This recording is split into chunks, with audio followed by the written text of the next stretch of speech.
Welcome to the Market Research Podcast that earned recognition first in 2019 and followed it up in 2020 in being named one of the very best in the marketing research field. This is Research Business Daily Report, our video podcast, a service that has delivered the top research news of the day Monday through Thursday most weeks since our inception in February 2012. And we're recognized today as the research industry's only daily research video blog.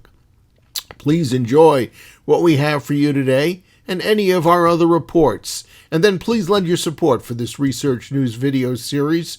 How do you do that? Well, on the screen to your right at this moment, you can see the link online that will take you where you can become a Patreon supporter and provide us with a continuing flow of revenue. I'm Bob Lederer, and I'm in my 26th year as the respected voice in market research. Accessing the highest quality research sample is obviously the goal of every research project. You want to make sure that it is done well and that it really meets the highest standards. But truth be told, the highest quality sample is only occasionally used for a handful of reasons. Talk to research executives and you'll hear they're satisfied with the sample that was used in their latest project, but probably there isn't much exuberance. Enter our guest today, Rare Patient Voice CEO Wes Michael, who will tell you the extraordinary extra steps his business, which was created in 2013, has taken to create a panel that has quality that few other sample providers can touch. We'll let Wes describe what it's all about, but I will tell you it involves a very personal, hands-on approach. Wes? Thanks, Bob. Before market researchers can do any insightful analysis, they must have quality data, which means they must have quality respondents, people who are who they say they are. I've been in market research for over 40 years. But until starting my current venture in 2013, I didn't know the extent of the issue that fraud is in our industry. Here's something you may not know. Our industry isn't alone in being upset. When I tell our patients that some people will pretend to be a patient to take part in a study, they get irate. They say, I don't even want to have my disease, and they're pretending to have it. Did you know there are click farms where bots take surveys and there are frauds who pose as respondents? And since we pay our respondents at the rate of $100 per hour, there is an incentive to commit fraud to qualify. So it's essential that we do everything we can to make sure our respondents are real. Our reputation and our clients' reputations depend on ensuring that our respondents, their project respondents, are real. Here are the steps we take to ensure our panel is clean so clients can have confidence in their research-driven decisions. The most important action we take to prevent fraud, and this was true pre-COVID and today, is that we meet potential panelists in person.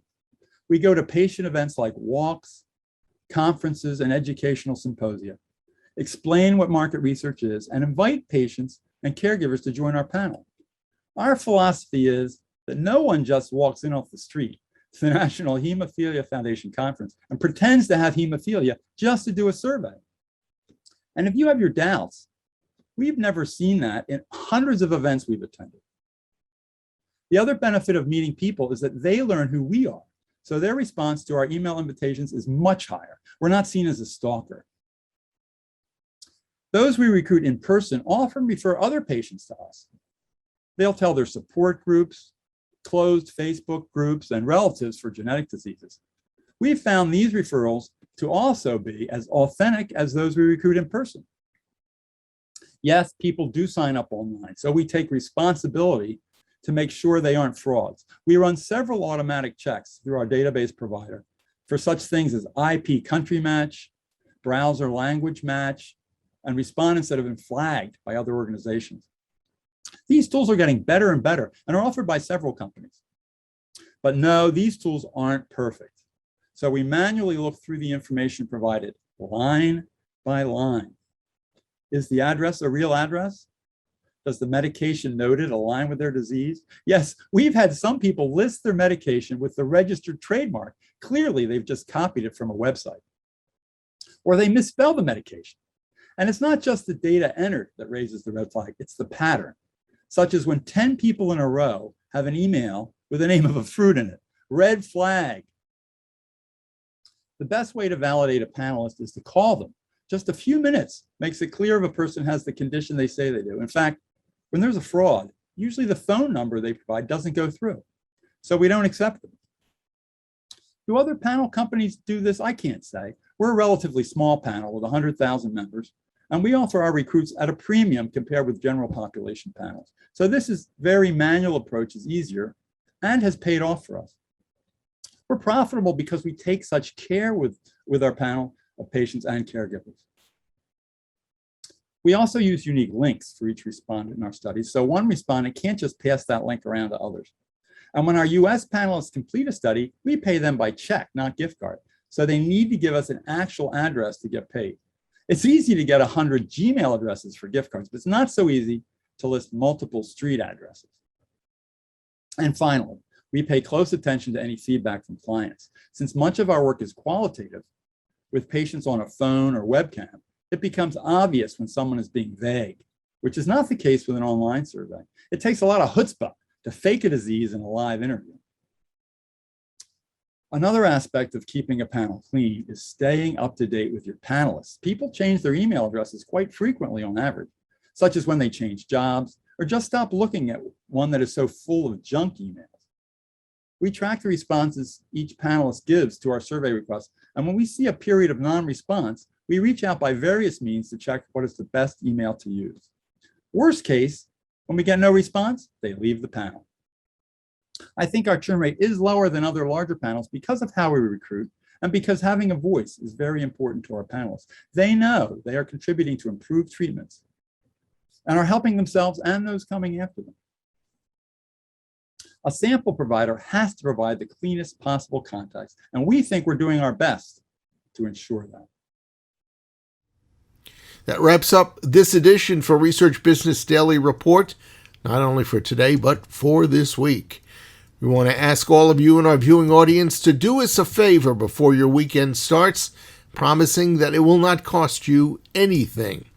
RBDR has been nominated, along with a number of other podcasts, in a competition to name the 2021 Market Research Podcast of the Year. And in order for us to cop that award, we need you to take 1 minute, go to the vote casting website that's shown directly underneath the description box from this video. And once you get there, select RBDR. We ask that you please do it now so you don't forget, and we'll also thank you ahead of time right here and now. As for what we mentioned at the start of today's RBDR, we hope you'll also become a supporter of RBDR, what we call a Patreon supporter. It's easy enough to do. You go to RBDR's exclusive crowdfunding platform at patreon.com/RBDR. We hope that you'll have a good research day and that this has been a profitable and worthwhile research week for you. Please enjoy the upcoming weekend, but we'll look forward to seeing you back here again on Monday. And until then, please stay safe.